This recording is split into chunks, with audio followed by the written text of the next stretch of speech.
رائے کا جو حق ہے اس کو کوئی دبا نہیں سکتا. تو آپ اس کے بارے میں کیا کہیں گے کہ آج میں کچھ دن قبل یہ سن رہا تھا کہ آج کے دن ارشاد بھٹی جیسے جو جرنلسٹ ہیں یہ کہہ رہے تھے اس تھریڈ کو ختم کیا جائے. بھائی آپ بھلے کچھ بھی اپنا جو ہے وہ تجزیہ پیش کر لو، لیکن مشرف کو سننے کے لیے تو 4 لوگ اکٹھے نہیں ہو سکتے. میاں محمد نواز شریف تو ایک ایسا لیڈر ہے جس کے لیے کروڑوں ہاں لوگ جو ہیں اس کے ووٹر ہیں، اور لاکھوں ہاں لوگ جو ہیں وہ اس کے لیے جان قربان کرنا چاہتے ہیں. تو آپ کیا کہنا چاہیں گے؟ دیکھیں عدنان بٹ صاحب، گزارش یہ ہے کہ پہلے بھی میں نے یہی عرض کی تھی آپ کو کہ وہ گن پوائنٹ پر سپریم کورٹ کے چیف جسٹس ہو یا ہائی کورٹ کا ہو چیف جسٹس ہو، جتنے بھی ججز ہیں سب کو انہوں نے شرمال بنایا ہوا ہے اور اپنی مرضی کے فیصلے لیتے ہیں. لیکن میں ان چیف جسٹس جو ہوتا ہے، ایک قاضی ہوتا ہے، قاضی کا کام ہوا عدل کرنا. حضور پاک کی حدیث ہے کہ ایک لمحے کا ہی انصاف برسوں کی عبادت سے بہتر ہے. انہیں سامنے آنا چاہیے اور آ کر پریس کانفرنس کرنی چاہیے اور وکلا کو ملانا چاہیے کہ یہ لوگ، جیسے آپ کو شوکت صدیقی صاحب کا پتہ ہے، وہ بھی تو بولے ہیں کہ کیوں نہیں بولتے، کیوں نہیں بولتے، حق کی بات کیوں نہیں کرتے، یہ سچی بات کیوں نہیں کرتے. باقاعدہ آ کر پریس کانفرنس کرنی چاہیے اور قوم کو یہ میسج دینا چاہیے کہ یہ گن پوائنٹ پر ہم سے لوگ فیصلے کرواتے ہیں. اور یہ غداری کے سرٹیفکیٹ تو یہ بانگ سے آئے ہیں، ان کا تو کام ہے سلیم صاحب، وہ تو ہمیں اوپر بطن سمجھتے ہی نہیں ہے. سلیم صاحب میں آپ سے ایک بات کہنا چاہتا ہوں، معافی چاہتا ہوں آپ کی بات کاٹی. یہ دیکھیں، یہ کچھ دن قبل ایک عامر عزیز نامی شخص کے ذریعے جو اسلام آباد ہائی کورٹ ہے وہاں پہ ایک پٹیشن دائر کی گئی باقاعدہ، اور کہ یہ میاں نواز شریف صاحب جو ہیں وہ اپنی پارٹی سے بات نہیں کر سکتے. میں یہ بات سمجھتا ہوں کہ اگر 3 دفعہ کے وزیر اعظم کے ساتھ ایسا رویہ اختیار کیا جائے گا اور دوسری طرف جو جمہور ہے اس کو بھی کھڈے لائن لگا دیا جائے گا تو یہ تو ایک بہت بڑا لاوا بن کے پھٹے گا. اور دوسری بات کہ یہ تو چیف جسٹس صاحب کو تو یہ چیز پٹیشن وہ لینی نہیں تھی چاہیے. دیکھیں گزارش یہ ہے کہ ایک آئین شکن جس نے آئین کو توڑا، ٹھیک، اور جو آئین کو توڑتا ہے وہ غداری کے زمرے میں آتا ہے، اور وہ بھگوڑا مشرف وہ جا کے دبئی میں بیٹھا ہوا ہے. 2019 میں اس نے، آپ کو یاد ہوگا کہ لندن میں بیٹھ کر ایک سپیچ کی تھی، انٹرویو دیا تھا جس کو پاکستانی چینلوں نے نشر کیا. آج میاں نواز شریف 3 دفعہ کا پرائم منسٹر، اس کو حق نہیں ہے ٹی وی پہ آنے کا. اس بھگوڑے کو، اس ڈاکو کو جو کہ ملک کو لوٹ کر چلا گیا، جس نے ہمارے بچوں کو بیچا، آج لندن میں بیٹھا ہوا. 2019 میں اس کا انٹرویو ہوا. یہ کیا ہے؟ یہ ٹوٹلی نا انصافی ہے. اس کا فیصلہ کب ہوگا؟ اس کا فیصلہ صرف عوام نے کرنا ہے، ہم نے نہیں کرنا، نہ آپ نے کرنا ہے نہ میں نے کرنا ہے. ہم نے صرف عوام کو میسج دینا ہے. انہوں نے سب سے پہلے جو غدار ڈھونڈے تھے وہ بنگالی تھے، پھر سرحدی تھے، پھر سندھی تھے، پھر بلوچستان تھے. اب پنجاب میں غدار ڈھونڈ رہے ہو. بھائی پنجاب میں کیوں غدار ڈھونڈ رہے ہو؟ کبھی بنگال میں ڈھونڈتے ہو، کبھی سرحد میں ڈھونڈتے ہو، کبھی سندھ میں ڈھونڈتے ہو. بھائی آپ کا کام غداروں کو ڈھونڈنا نہیں ہے. آپ کے اندر غدار بیٹھے ہوئے ان کو ڈھونڈو جو کہ آئین کو توڑتے ہیں اور پاکستان کے قانون کی دھجیاں پکھیر کے رکھ دیتے ہیں. تو ان کو ڈھونڈو.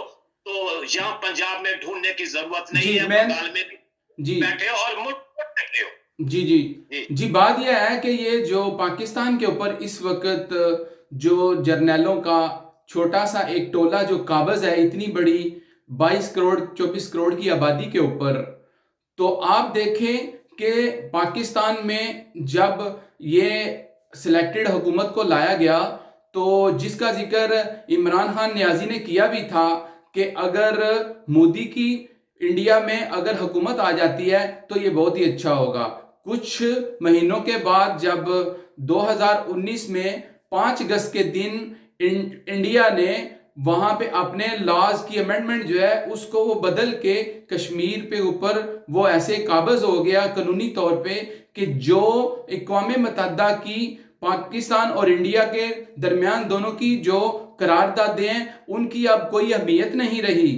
اور یہ کیوں ایسے کرتے ہیں کہ پاکستان کی کیا ان کو سالمیت کا کوئی خیال نہیں؟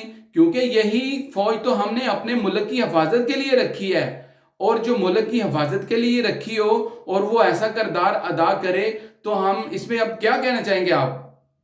جی، بات یہ ہے کہ میں پہلے بھی دورہ بیٹھا ہوں، یہ لوگ جو ہے نا یہ ہے برٹش مینٹیلٹی کے لوگ ہیں، امریکن لوگ ہیں، یہ پاکستانی نہیں ہے، صرف ان کے نام مسلمانوں والے ہیں.